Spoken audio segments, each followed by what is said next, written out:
Mga untag kamuti. La, mo ni pan sa bukid be.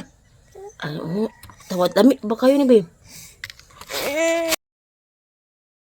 Mayong hapon sa inyong tanan. So karong kahapon no maori ni akong snack, maori ni kinuha sa akong bana. Sumala sa akong giingon, mga motihera akong bana. Bisan mga motihera akong bana, nagpabilin gihapon ming ligon sa among relasyon. Wala gayud mi nagpadala sa kapobrehon, mas gilig-on namo ang among pagsalig sa usag-usag. Bahalag kamuti basta labing pirmi. Ganahan jud ko mukaon og kamuti kara adlaw. Kay kara adlaw pug ko magkautot-utot. Daghan gayud og benepisyo ning kamuti og daghan sa nigpamaa kung unsa ang pagluto. Nakahinumdum ko sa una sa bata pa ko. Maugay ni akong kinaon sa matag adlaw, buntag udto hapon, magkaon og kamuti. Wala gayud ni siya kontra sa atong lawas kay kini daghan kayo ng vitamins. Ug moabot man gani ang World War 3, magtanom jud ko og daghang kamuti kay ang mga lagot mo na may makaluwas sa ato kung magira-gira man gani. Kay kung mahutdan ta og bugas, dili ta problema kay naa tay lagot mo ang gipangtanom. Sa karon malipay na lang jud ko kay akong bana kugihan manguha og kamuti sa among silingan ug ani ra sad kukutob. Ayaw baya kalimti ang pag-follow, like, share og comment. Daghang salamat.